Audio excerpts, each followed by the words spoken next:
እንግዲህ ጀዋር መሐመድ አሜሪካ በህወሓት ላይ ጣለችውን አዲስ ማዕቀብ ግጭትን ከመከላከል ይልቅ እንደውም ሊያፋጥነው ይችላል የሚል እይታ ነው ያለው። ህወሓት ምንም አማራጭ እንደሌለው ማለት ከሁለት አማራጭ አንደኛ መዋጋት ነው፣ ሁለተኛ እጅ መስጠት ነው። ስለዚህ ተዋጉ እያለ ነው ባጭሩ። ፌዴራል መንግስቱም እኮ በዚህ ውስጥ የራሱ የሆነ ኢንቮልቭመንት አለው።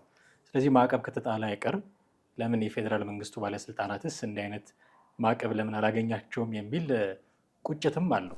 ይሄንን ሊያስቆም የሚችለው ማዕቀብ ብቻውን አይደለም። አቶ ጌታቸው ያሉት ከዛ በላይ መወሰድ ይገባል። ማለት ከቪዛ ማዕቀብ ብቻውን ኢትዮጵያን ከአዲስ ግጭት አያድናትም። አዲስ አሁን ግጭት እንግዲህ ሊከሰት ነው።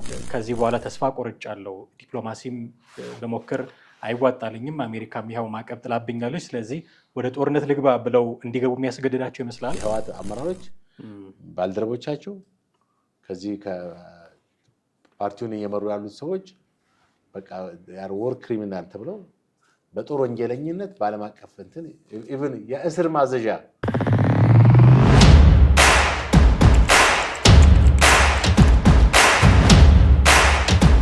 ሰላም እንዴት አላችሁ ውድ ቤተሰቦቻችን? ይህ ዘኢትዮጵያ የዩቲዩብ ቻናላችን ነው። አብራችሁን ስለምትሆኑ ስለምትከታተሉን፣ ቻናላችንን ሰብስክራይብ አድርጋችሁ ቤተሰቦቻችንም ስለምትሆኑ እጅግ አድርገን እናመሰግናችኋለን። የትላንትናው የአሜሪካ ማዕቀብ የቲፒኤልኤፍ ላይ የጣለችው ማዕቀብ በበርካቶች ዘንድ የተለያየ ትርጉም እየተሰጠው ነው። እኛ ከብዙዎቹ ሁለቱን ሰዎች ብቻ መርጠን ጌታቸው ረዳና ጀዋር መሐመድ የሰጧቸውን ግብረ መልሶች አንስተን ለመወያየት እንሞክራለን። ጌታቸው ረዳ ማዕቀብ ብቻ በቂ አይደለም የሚል ሀሳብ አላቸው። ጀዋር መሐመድ ደግሞ አሜሪካ ያሰበችውን ውጤት ማምጣት አትችልም የሚል እንደምታ ያለው ጽሁፍ ጽፏል። እነዚህን እያነጻጸርን ምን አይነት ነገር ልናገኝ እንችላለን በዚህ ማዕቀብ የሚለውን እያስተያየን ነው ቆይታ የምናደርገው። ከባልደረባዬ ጥላሁን አክሊሉ ጋር ከእናንተ ጋር ቆይታ እናደርጋለን። አማሃ ደገፋ ነኝ። እስከ ፕሮግራማችን ፍጻሜ ድረስ አብራችሁን ቆዩ። እንዴት አለህ ጥሌ? አለው እግዚአብሔር ይመስገን ሰላም ነው። ከዚህ በፊትም በነበረው ፕሮግራም በደንብ በስፋት እንዳየነው እንግዲህ አሜሪካ ቲፒኤልኤፍ ባለስልጣኖቻቸው እና ቤተሰቦቻቸው ላይ ማዕቀብ ጥላለች፣ የቪዛ እገዳ ጥላለች። ፌዴራል መንግስቱን፣ ራሱ ቲፒኤልኤፍን፣ ፋኖን፣ ኤርትራን፣ ጽምዱን፣ ሱዳንን ብዙ ነገሮች ነካክተን በጥቅሉ ለማንሳት የሞከርነው ነገር አለ። እዚህ ላይ ልክ እኔ እናንተ ኮመንት እንዳደረግ ነው ሌሎች እንዲሁ ደግሞ ፐብሊክ ፊገር የሆኑ ፖለቲካ ላይ በጣም ስም ያላቸው አንዳንዶቹም እንደውም ጥሩ የፖለቲካ እውቀትም ያላቸው ሰዎች በደንብ ጉዳዩን ዳይጀስት እያደረጉት ነው። ሀሳቦቻቸውን እየሰጡ ነው። ድጋፍም ተቃውሞም እያሰሙ ነው። ከዛ ውስጥ እንግዲህ መግቢያ ላይ እንዳልኩት የአቶ ጌታቸው ረዳንና የጀዋር መሐመድን ሀሳቦች እናነሳለን። የአቶ ጌታቸው ረዳን እናስቀድምና አቶ ጌታቸው ረዳ ያሉት ምንድን ነው? በህወሓት ባለስልጣናት ላይ ማዕቀብ ብቻ በቂ አይደለም የሚል እምነት አላቸው። አቶ ጌታቸው ረዳ እንደምታውቀው የቲፒኤልኤፍም አባል ነበሩ። ጊዜያዊ አስተዳደሩን ይመሩ ነበረ።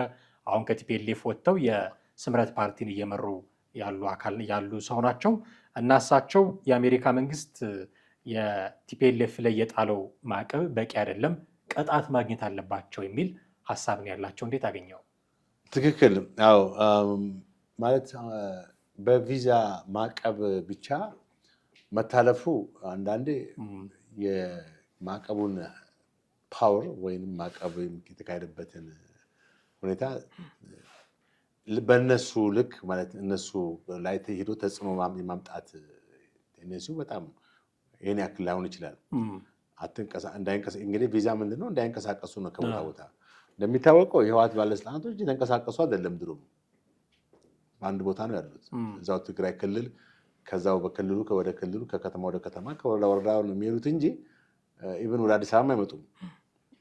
ይሄ ማዕቀብ ተግባራዊ ማለት ውጤታማ ነው ብለን የምትለው የእነዚህ ሰዎች እንቅስቃሴ ጋር ማለት በዓለም አቀፍ ደረጃ የሚንቀሳቀሱ ወደ ሀገራት የሚሄዱ ወደ ውጭ ወደ አውሮፓ የሚሄዱ ወደ አሜሪካ የሚሄድ እንትናቸው ሰፊ ቢሆን ኖሮ ማዕቀቡ ትክክለኛ ነው ትላለህ። ማለት መንቀሳቀስ ከእንትናቸው ጋር የተያያዘም አይደለም። ሊያሾፉም ይችላሉ ወይንም በቃ እንትኑን ኑም ብትሉ ማንመጣም ምንም ብትሉ ማንመጣም በቃ በምጸት ሊቀበሉት ይችላሉ። አንዳንዴ በቃ የሆነ ግን ማዕቀቡ ባለስልጣኖቹን ብቻ ሳይሆን ቤተሰቦቻቸውን እንግዲህ ምናልባት ጠለቅ ሊል ይችላል። ትክክል። ቤተሰቦቻቸው ላይ ትንሽ በውጭ ሀገር ባሉ ቤተሰቦቻቸው ላይ ትንሽ ጫና ሊያደርግ ይችላል። ግን ከቲፒኤልኤፍ እኩል የሆነ ዓላማ አንጻር ስትመለከተው ያንንም የራሱ ጉዳይ ብለው የያዙትን ወይም እነሱ ትክክለኛ ነው ብለው የሄዱበት ያለውን ዓላማ ላያስቆማቸው ይችላል። ይህን ያክል ቪዛ ማዕቀቡ በእነሱ ላይ ምንም ጫና ላይፈጥር ይችላል። አሁን የኢትዮጵያ መንግስት ላይ ቪዛ ማዕቀብ ቢካሄድ ከባድ ነው። የውጭ ጉዳይ ሚኒስትሩ መሄድ አለባቸው ወደ ተለያዩ ሀገራቶች፣ ዲፕሎማቶች መንቀሳቀስ አለባቸው።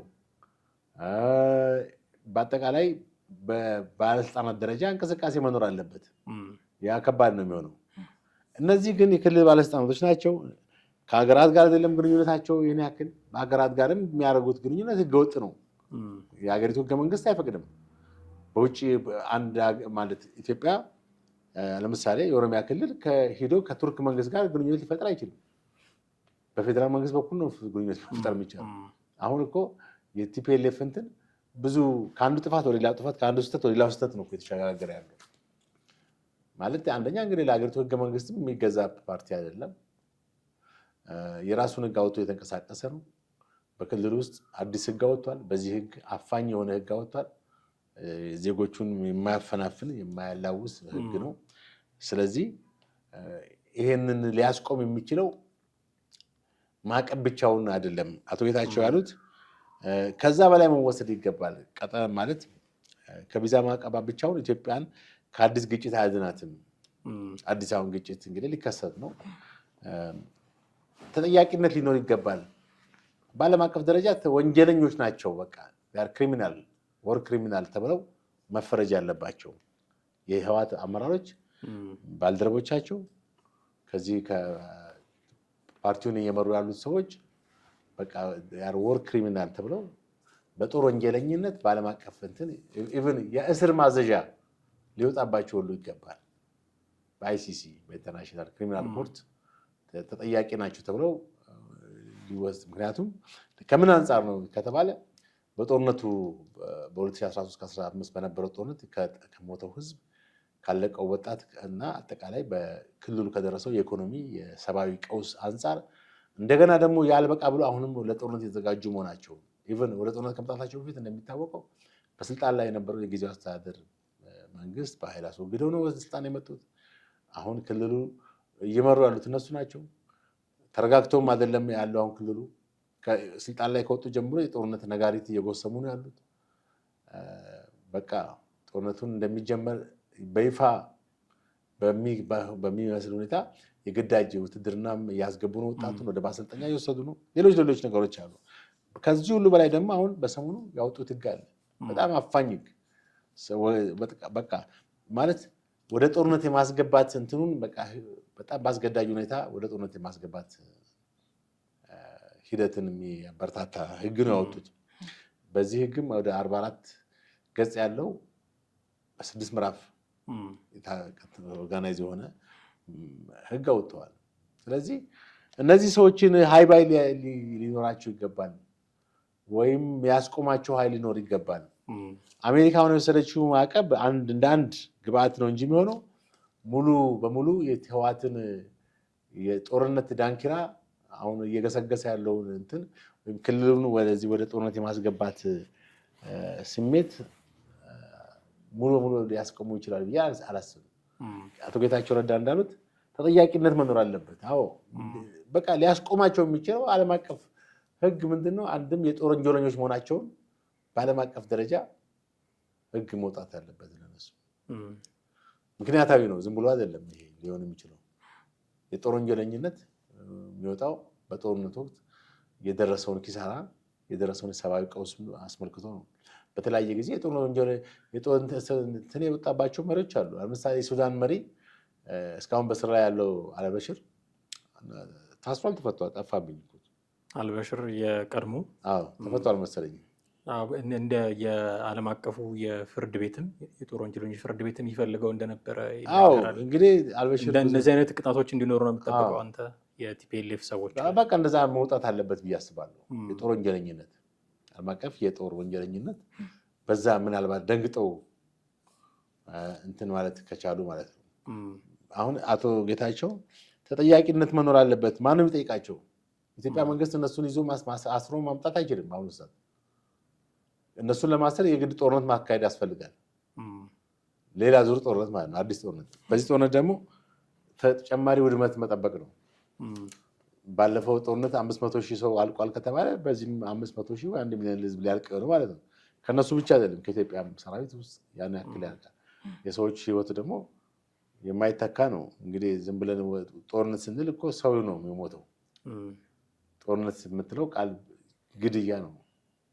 ብዙ ወጣት ነው የሚያልቀው፣ ታውዘንድ የሚቆጠር ወጣት ነው የሚያልቀው። ስለዚህ ያን ጦርነት ላለመድገም ነው አሁን መንግስት ጥረት እያደረገ ያለው። እነዚህ ሰዎች ደግሞ በዚህ ያን ጦርነት ለማምጣት ነው እንግዲህ ምን አይነት መንፈስ ላያቸው ላይ እንዳለ አላውቅም። ምን አይነት ጂኒ ላያቸው ላይ እንዳለ ያው ጂኒ ነው እንግዲህ ሌላ ምን አለ። የሌላኛው የአቶ ጌታቸው ረዳ ሀሳብ ነገሩን በደስታ እቀበላለሁ ግን ዘግይቷል የሚል ነው።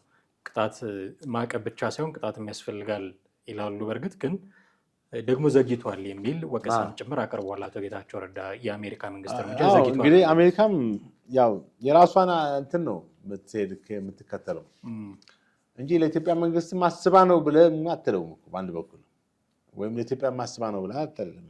የራሷ የፖለቲካ አካሄድ አላት። በዚህ በምስራቅ አፍሪካ የምትከተለው ፖሊሲ አለ። ህወሓት አይና ወጣና ያፈጠጠ ያገጠጠ ሁኔታ ላይ ሲደርስባት ነው ማዕቀብ የጣለችው እንጂ ከመነሻው እኮ አሜሪካ የህወሓትን እንቅስቃሴ ታውቀዋለች። ለምሳሌ ይሄ ወር ሞላው አይደል እንዴ ደብረጽዮን ወደ ስልጣን ከመጡ የዛን ጊዜ ለምን አላወገዘችም? በመፈንቅለ መንግስት ስልጣን ሲወጡ ማውገዝ ነበረባት፣ ወይም ተቀባይነት የሌለው ነው ብላ ማለት ነበረባት። ያን ብትል ኖሮ ወደዚህ ደረጃ አሁን ወደ ጦርነት አዝማሚያ ደረጃ አይደርስም ነበር። አሜሪካ ዝም በማለቷ ነው። ከዚህ በኋላ አሁንም በዘግይታ መውሰዷ ጥሩ ነው። ከነጭራሹም እኮ ዝም ልትል ትችላለች። እሷ የራሷን ጥቅም ነው የምትመለከተው። የአሜሪካን ፖሊሲ የማይነካ ከሆነ በውጭ አሁን ምናልባት ስጋቷ ምንድን ነው? የቲፒኤልኤፍ እንቅስቃሴ እየሰፋ ይመጣና ከኤርትራም ጋር በጽምዶ ከዚህ ከፋኖም ጋር ተቀጣጥሎ እና አልሸባብንም አስገብቶ ምናምንም ሙስሊም ብራዘርሁድንም የግብፅ ያለውን አስገብቶ በቀጠናው እንደገና አሸባሪነት ይስፋፋና አሸባሪ ከተስፋፋ ደግሞ መጨረሻው አንቲ አሜሪካኒዝም ነው የሚሆነው። ጸረ አሜሪካን እና ጸረ ምዕራባውያን እንቅስቃሴ ነው የሚኖረው። ያን ፍራቻ ይመስለኛል። ምክንያቱም አዝማሚያውን እዚህ የተመለከቱት ስለሆነ ማለት ነው። ይሁንና ከቀረ ይልቅ የዘገየ ይሻላል ይባላል። የዘገየ ፍትህ እንዳልተሰጠ ይቆጠራል ይባላል።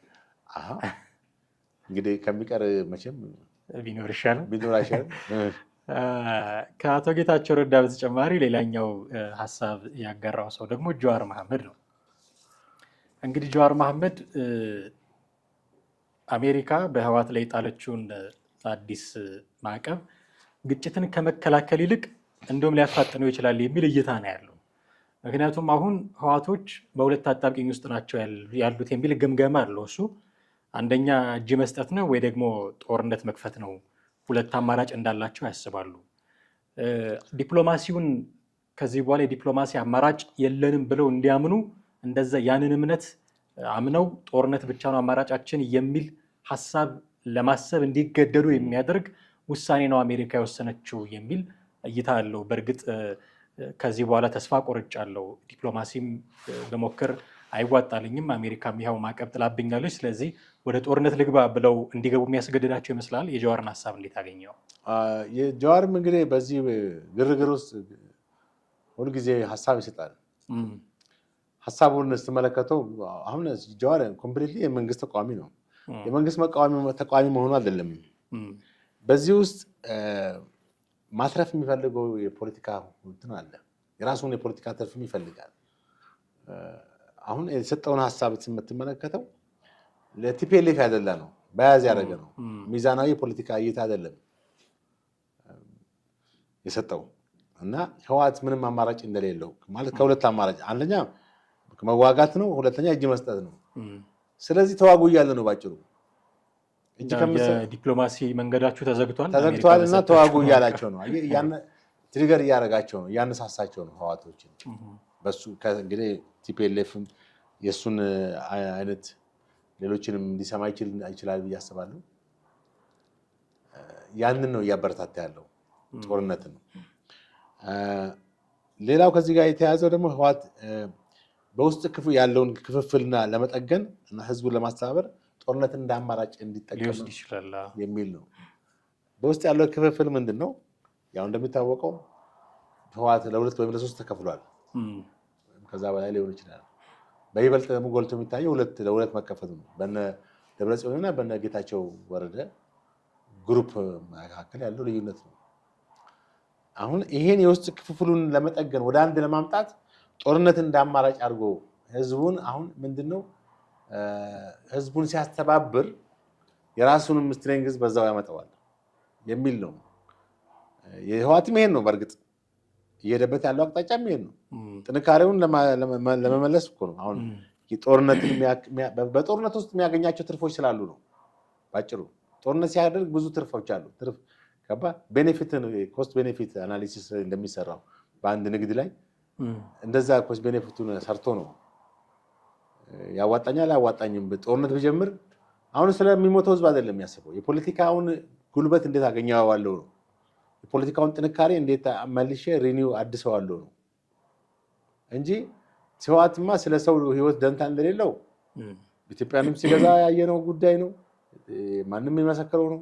ትግራይ ክልል ሄዶ ያደረገው ነገር በግልጽ የሚታወቅ ነው። አሁንም ድረስ ያለበት እንቅስቃሴ ለሰው ልጅ ክብር፣ ለሰው ልጅ ህይወት ደንታ የሌለው ፓርቲ መሆኑ ኢቭን ለራሱ እመራቸዋለሁ፣ አስተዳድራቸዋለሁ፣ ቆረቆርላቸዋለሁ ለሚላቸው ትግራይ ህዝቦች ራሱ ደንታ እንደሌለው የሚያሳይ ነው እና የጀዋር እንትን አንድም በቃ የሴራ ፖለቲካ ነች።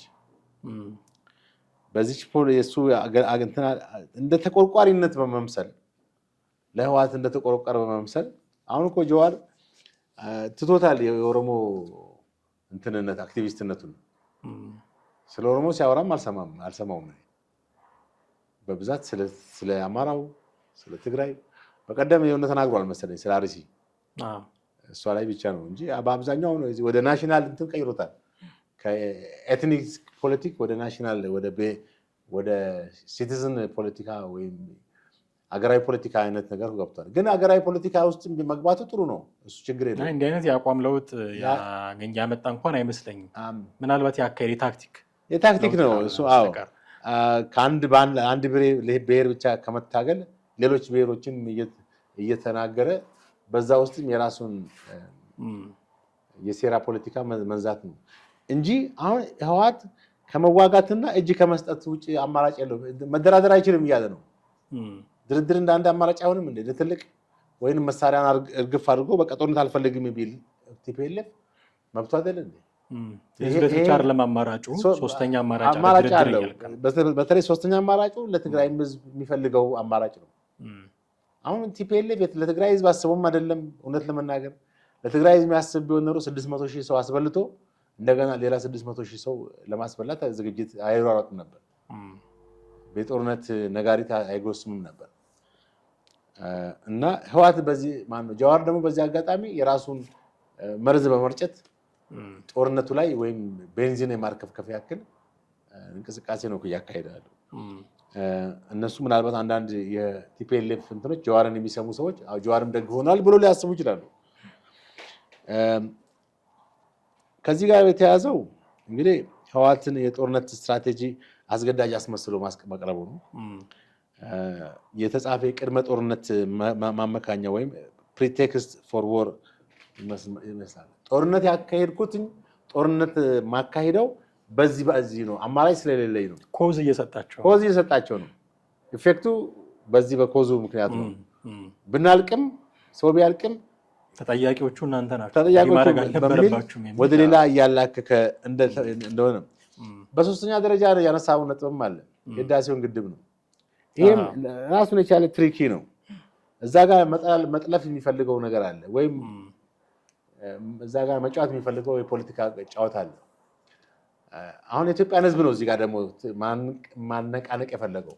የኢትዮጵያን ህዝብ ስሜት ነው መኮርኮር የፈለገው። የኢትዮጵያን ህዝብ ቁጣ ነው ማምጣት የፈለገው። ለምን ህዳሴውን ግድብ ሴንሲቲቭ የሆነውን ነገር ከተናገርኩ አለ ብሎ አስቧል። እቺ ስለ ህዳሴው የሆነ ጠቅ ካረኩኝ የኢትዮጵያ ህዝብ በዚህ መንግስት ላይ ይነሳል የሚል ሀሳብ ይዞ ነው የተነሳው። ይሄም የህዳሴው ግድብ ተጠልፏል። ከግብፅ ፍላጎትና ከግብፅ ኢንተረስት አንፃር ከትራምፕ ጋር ፕሬዚዳንት ትራምፕ ጋር በመሆን አብይ አስማምቷል የሚል ነው።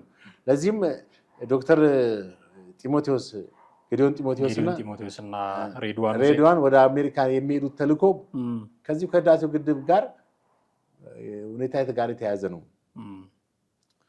የሚል ነው።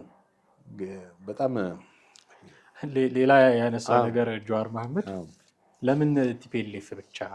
የፌዴራል መንግስቱም እኮ በዚህ ውስጥ የራሱ የሆነ ኢንቮልቭመንት አለው። ስለዚህ ማዕቀብ ከተጣለ አይቀር ለምን የፌዴራል መንግስቱ ባለስልጣናትስ እንዲህ አይነት ማዕቀብ ለምን አላገኛቸውም የሚል ቁጭትም አለው። አዎ አሁን የሱ የፖለቲካ አረዳድ ሳይሆን የፖለቲካ የተረዳበት መንገድ አለ። ግን በሱ አሁን በተረዳበት ሳይሆን ጌን ማድረግ የሚፈልግበት መንገድ አለ። በተረዳበት መንገድ ከተናገረ እዛ ጌን ሊያደርግ ይችላል። በዛ ቦታ ላይ የፖለቲካ ትርፍ ሊያገኝ የሚመስለው የኢትዮጵያ መንግስትን ሁልጊዜ ባለው ሁኔታ ጠቅ በማድረግ ነው የሄደበት ያለው ስትራቴጂ ማለት ነው። ይሄንም ያው ተደማጭነት የማግኘትም ሁኔታ ነው። የራሱን ተደማጭነቱን ሊያጎላ የሚችል የሚመስለው መንግስትን ሙሉ ሲቃወም ነው። መንግስትን ከደገፈ የመንግስት ተለጣፊ የመንግስት ካድሬ ሊሆንበት ነው። እውነቱን እንኳን ቢያቅም ከመንግስት ጋር የመንግስትን ሀሳቦች ያው በመቃወም አንዳንድ ጊዜ መንግስትን መቃወም መብት አንድ ሰው መብቱ ነው፣ መደገፍም መብቱ ነው። እዚህ ሀገር አሁን ያለው ችግር ትልቁ ምንድን ነው? አንተ ትክክለኛ ፖለቲከኛ የምትባለው በቃ መንግስት ስትቃወም ብቻ ነው የሚመስለው አንዳንድ ሰው፣ ወይም መንግስት በመቃወም ብቻ ነው በቃ አንተን የአንተ የፖለቲካ ጉልበትና አቅም ካፓሲቲ የሚለካው የሚመስለው ነበር። መንግስት መልካም ሲሰራ መቃወም ትችላለህ፣ ማለት ነው መተቸት ትችላለህ። ጥሩ ሲሰራ መደገፍ፣ ባላንስ ያደረግ መኖር ይቻላል። አሁን ሌቭል የመደረግ ሁኔታ በጣም ከባድ ነው። ሰዎች ሌቭል ስለሚያደርጉት ብዙ ሰዎች ብዙ ጊዜ የፖለቲካ እውቀት ያላቸው ፖለቲካ ግንዛቤ ያላቸው ሰዎች ይፈረጃሉ በሚል ያው የራሳቸውን እንትን ይወስዳሉ።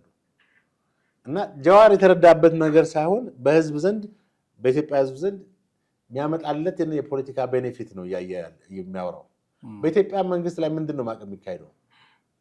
ጠባጫሪ ነው የኢትዮጵያ መንግስት። የጦርነት እንቅስቃሴ ላይ አይደለም።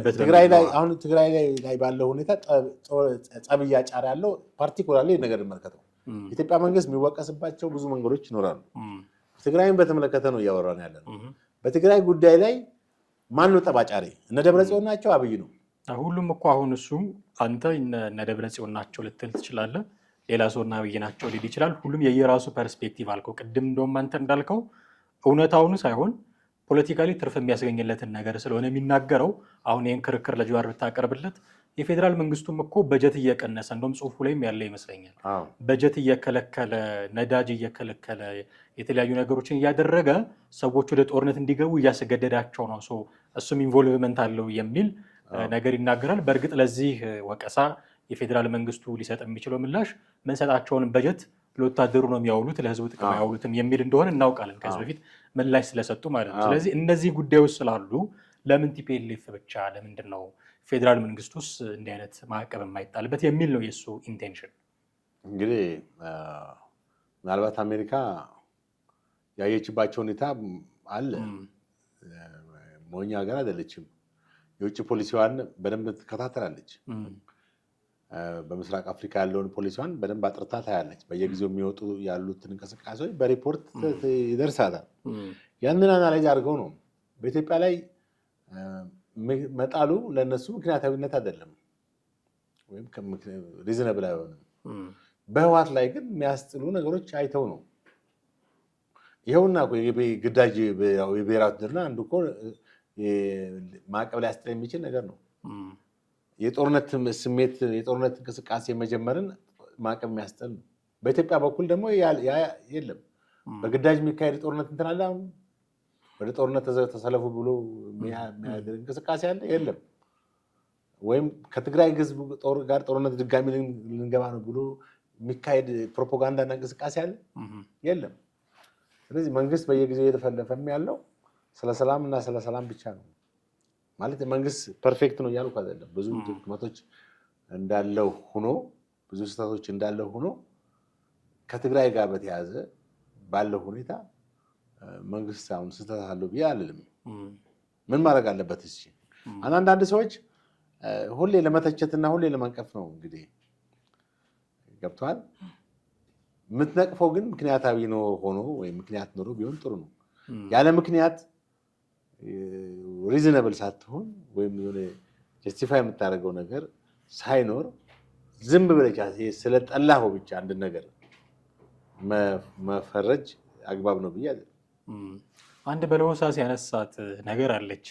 እንደው ትዝብትህንም ወይ ደግሞ ሀሳብንም እንድትነግረኝ ነው። የአሜሪካ መንግስት ትግራይ ላይ የህወሓት ላይ ባለስልጣኖቹ ላይ ማዕቀብ ጥሎ የፌዴራል መንግስቱን ዝም ማለቱን ካነሳ በኋላ ያነሳት ነገር ምንድን ነች? የኢትዮጵያ መንግስት ምን አድርጎ ነው ለትራምፕ ምን ሰጥቶ ነው? ያው ሰጥቶ መቀበል ነው ፖለቲካው በሚል ምን ሰጥቶ ነው ይሄ ማዕቀብ የቲፒኤልኤፍ ሰዎች ላይ ብቻ እንዲጣል ያደረገው? አንድ የሆነ የሰጠው የተወው የተሸነፈው ነገር አለ ከሚል መነሻ ይመስለኛል። ምን አድርጎ ነው ለትራምፕ? እንደውም እሱ ቃል በቃል አብይ ለትራምፕ ምን አድርጎለት ነው እኛ ጠየም እናድርገው በመንግስት ደረጃ ነው። አዎ አሁን ቅድም ያሉት ነው ማለት ነው። ቅድም ያልነው የህዳሴውን ግድብ ነው እኮ። የህዳሴው ግድብ እንግዲህ ኢትዮጵያውያን ሁለንተና ሆኗል። ሰሞኑን ዶናልድ ትራምፕ ከአልሲሲ ጋር ውይይት አድርገው ነበረ። የጂ7 ጉባኤ ላይ አግኝተዋቸው ግብፅን እየጎዳት ነው የአባይ ግድብ የሚል ነገር አንስተው ነበር እና እሱን ሳይ ነው የሚለው ኢትዮጵያውያን ይልቅ ትኩረታቸውን ግድቡ ላይ አድርጉ የሚል ሪኮሜንዴሽንም ሰጥቷል። ትክክል። በቃ ኢትዮጵያን ህዝብ ለማነሳሳት ነው ገባ። ኢትዮጵያን ህዝብ በዚህ መንግስት ላይ ቁጣውን ማለት አባይ ህዳሴው ግድብ ለኢትዮጵያውያን አይንና ጆሮ ሆኗል። ምክንያቱም ኢትዮጵያውያን በላባቸው የሰሩት ነው፣ በሀብታቸው በገንዘባቸው የሰሩት ግድብ ነው። እንግዲህ ከ10 ዓመት በላይ የፈጀ ትልቅ ግድብ ነው ህዳሴው ግድብ። ለኢትዮጵያውያን ኩራት ሆኗል እና ከዚህ ግድብም ወደፊት ብዙ ነገሮች እንግዲህ ከኃይል ማመንጫ ጀምሮ ብዙ ነገሮች ለኢትዮጵያውያን ጄኔሬት የሚያደርግ ነው እና ይሄ ግድብ ህልውናው ላይ ነው። በዚህ ግድብ አሁን ግብፅ ትልቁ ፍላጎታ ምንድን ነው? ህዳሴውን ግድብ ማኔጅ ማድረግ ትፈልጋለች አይደለ? ብዙ ጊዜ በዓለም አቀፍ ደረጃ እየከሰሰች ያለችው ኢትዮጵያ የውሃ አስተዳደር ምናምን እያለች ነው። ከተጠናቀቀ በኋላ ያመጣችው አጀንዳ ደግሞ በዓለም አቀፍ ኤክስፐርቶች ይተዳደር ምናምን እያለች ሀሳብ እያቀረበች ነው። የራሳችንን ግድብ ማለት ነው ወይም የራስን ቤት ሌላ ሰው እንዲያስተዳድረው መፍቀድ ማለት ነው። እና ይሄ ጀዋር የተናገረው ይሄ ነው ማለት አልሲሲ ጋር ሆኖ ትራምፕ ያደረጉትን ሁኔታ መሰረት ማድረግ አብይ ደግሞ በዚህ ሁለቱ ላይ ተስማምቷል ለማለት ነው አጭሩ። ይሄ ደግሞ የኢትዮጵያን ህዝብ ቁጣ የሚቀሰቀስ መሆኑን ያውቃል። እንግዲህ የኢትዮጵያ ህዝብ ደግሞ በአሁኑ ሰዓት ሞኝ አይደለም። እያንዳንዱን መረጃ በእጁ ነው ያለው። የሚካሄዱ ነገሮችን ያውቃቸዋል። ስለዚህ በሱ ቅስቀሳ በሱ ፕሮፓጋንዳ የሚንቀሳቀስ አይመስለኝም እና ይሄም እሱ የፖለቲካ ትርፍ ለማግኘት የሄደበት አቅጣጫ ነው። ግን የፖለቲካ ኪሳራ ነው የሚያስከትለው። ግድቡን ሰጥተን ነው ቲፒኤልኤፍ ላይ ማዕቀብ ያስጣል ነው ሰጥተው ነው ማዕቀብ ያስጣል ወደሚል ደረጃ እንደዛ ነው። እንደው ግድቡን እንደው አሁን ይሄ ተሽጧል አልተሸጠ የሚሉ ብዙ ክርክሮች አሉ። ዝም ብለን እናቆየውና ግን የመሸጥ ሀሳብ ቢኖራቸው የመሸጥ ማለት እንግዲህ ነቅሎ ወስዶ ሸጦ ዶላር መቀበል ማለት አይደለም። እዛ ላይ ያሉትን የግብፅ ፍላጎቶች እንዲሟላ ማድረግ ነው። የግብፅ ፍላጎት ግን ከጅምሩ ግድቡ እንዳይሰራ ነበረ። ስለዚህ ገድቦ አጠናቆ አስመርቆ ከዚህ በኋላ ምን አይነት መሸጥ ነው ሊወራ የሚችለው? ፍላጎቱ ቢኖራቸው መሪዎች እንዲህ ማድረግ ፍላጎቱ ቢኖራቸው ከነጭራሹ እንዲያልቅም አያደርጉትም ነበረ። ብዙ ሰበቦች እየፈጠሩ ሊያራዝሙት ሊያጓትቱት ይችሉ ነበረ። የመሸጥ ለግብፅ ፍላጎት የማደር ፍላጎት ቢኖራቸው ጀዋር በሚለው ደረጃ እናወራ ካልን ግን አጠናቀውት አስመርቀውታል። ይሄ ደግሞ በየጊዜው ግብፅንም ትራምፕንም ያናደደ ጉዳይ ነው። ለዛ ነው ልታፈነዳው ትችላለች ሲል የነበረው፣ በእኛ ገንዘብ ነው የተገነባው ሲል የነበረው፣ አሁን ደግሞ ግብፅ ላይ ጉዳት እያደረሰ ነው ያል የሚለው ፍላጎታቸው በእርግጥም ስላልተሟላ ነው። እና እንደው ዝም ብሎ ግድቡን እጅ መንሻ አድርገውታል ብሎ ማለት ትንሽ ጥራዝ ነጠቅም ይሆናል ነገር ጥራዝ ነጠቅ ነው እንጂ ምክንያቱም ግድቡ ኦልሬዲ አልቋል። ተነቅሎ የሚሸጥ ነገር የለውም። እንደዛም አይነት ሜካኒዝም ሊኖርም አይችልም። እንግዲህ ግብፅ እንደምትለው ግብፅ ግድቡን የማስተዳደር በዓለም አቀፍ ባለሙያዎች ከሆነ በእነዚህ ባለሙያዎች ላይ ቀጥታ እጇን ታስገባለች። ዝም ብላችሁ ክፈቱ ነው የምትለው። በቃ ቧንቧ ዝም ብላችሁ ክፈቱ። ኢትዮጵያ የምትጠቀመውን የኃይል ማመንጫ ሁሉ በቃ የመቆጣጠርና ኢትዮጵያ ከዚህ ተጠቃሚነቷን የማሳነስ ሁኔታዎች ብዙ ነገሮች ሊፈጠሩ ይችላሉ።